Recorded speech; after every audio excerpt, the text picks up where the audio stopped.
Hello everyone and welcome to another One Punch Man The Strongest video. Today we'll be looking at cores. So for cores, it's made up of two parts. One is your active core. So over here, so generally what you want to do is use the newest core that is currently up. So as of now, I do not have the strongest core. The strongest is actually the dual core. However, right now I'm only running with a zombie. However, if let's say you have a dual core, definitely put it on, and also please take note that for all your SAC, your resources, so your SAC skill books levels, please use on only your dual core team. Okay, so the second part, it will be your laboratory that can be found over here. So same thing, your laboratory will be made up of two parts. One is your cores that you can put over here. So for example, you do not want your mosquito, you can actually put on someone else instead.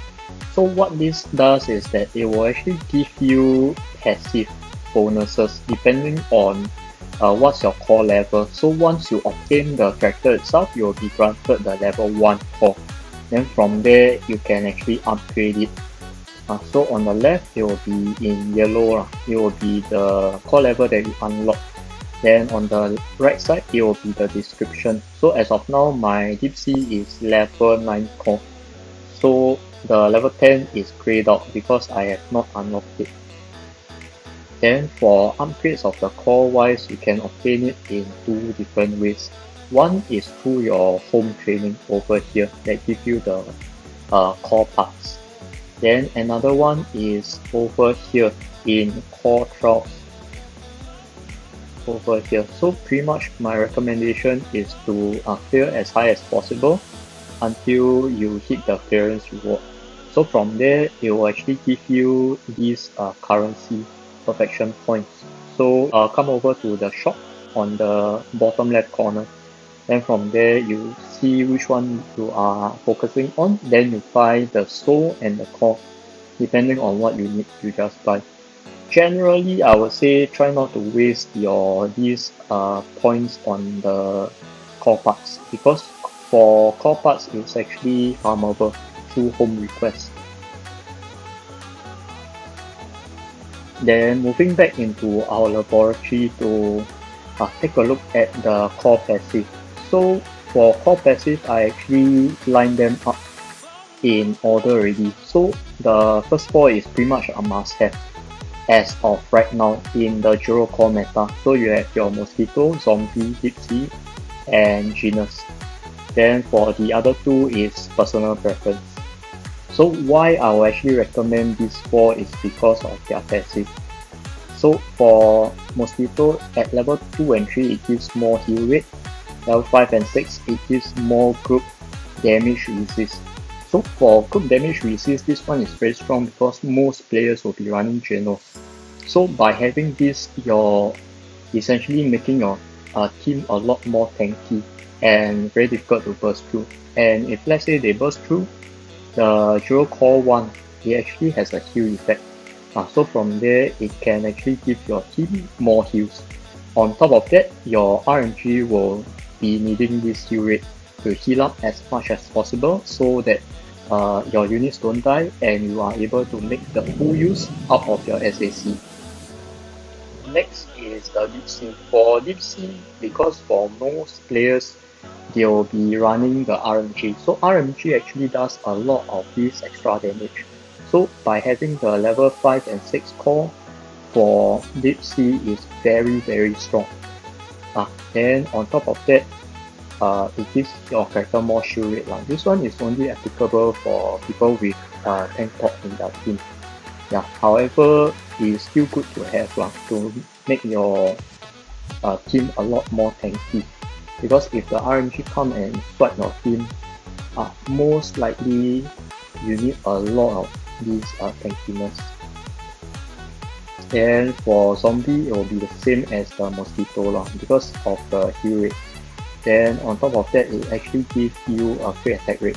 So what this crit attack rate does is that when you do a critical hit, right, and although it's a critical hit, however, the opponent is still able to block it. So by having attack rate, it will actually decrease the chance of your critical attacks being blocked.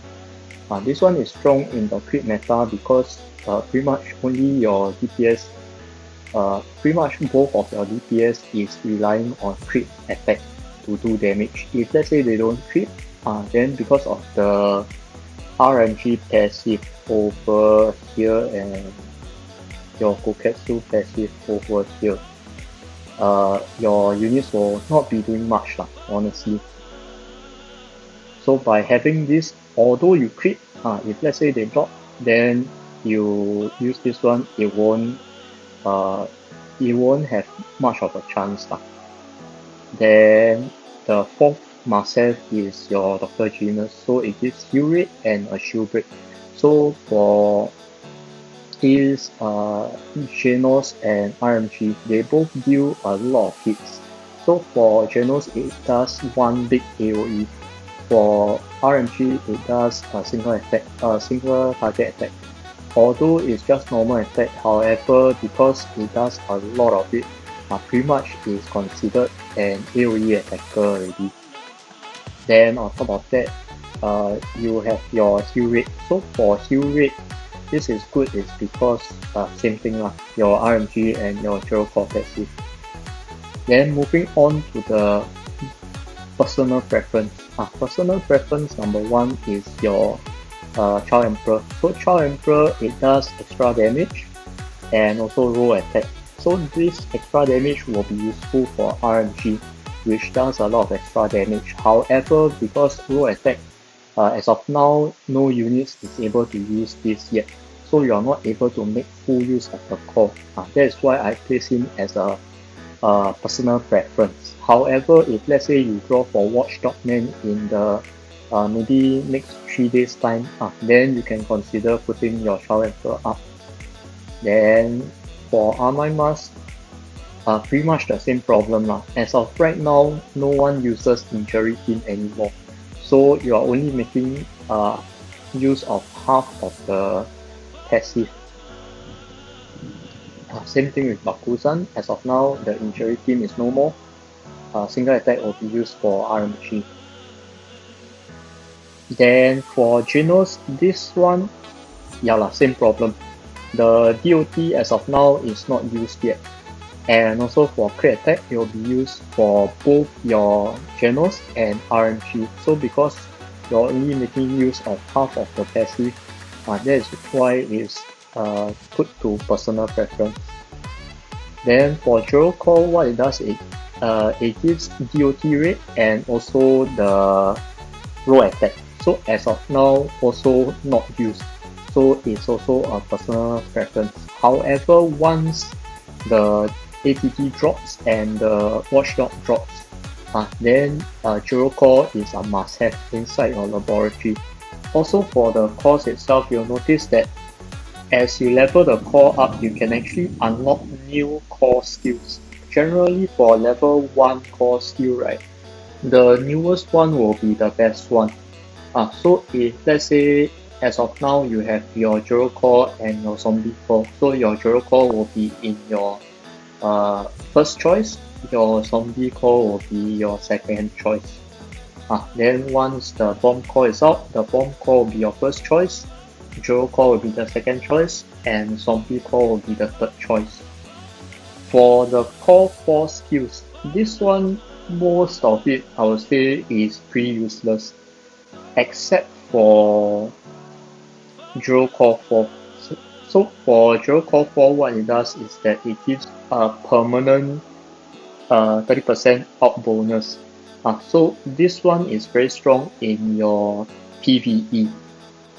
Then the next one will be your Bakusan Core 10. For Bakusan Core 10, because in the future meta itself, you will actually rely a lot on your speed. So if let's say your units are to go first, if let's say your ATT were to go first, then from there, once it puts up, the status effect is the field effect. So once it puts up a field, effect on the opponent. Before the character even moves, it will take a chunk of damage. If that chunk of damage is able to kill off the opponent straight away, then you can consider using your Bakusan Core 10, because this will pretty much, assuming that both of your speed lines are the same, both of your speed gears are the same, this will actually make sure that you will definitely go first. So once you are going first and your ATT were to land the field on all the opponents, before the opponents even react, they will straight away die off. So this is very very strong in the future meta. If let's say somehow your ATT can one-shot the enemy. Yeah, so that's all I have for today. I hope that you found this helpful. And if you like the video, please like and also subscribe to the channel for more future OPM content. With that, thank you for watching and have a nice day. Goodbye.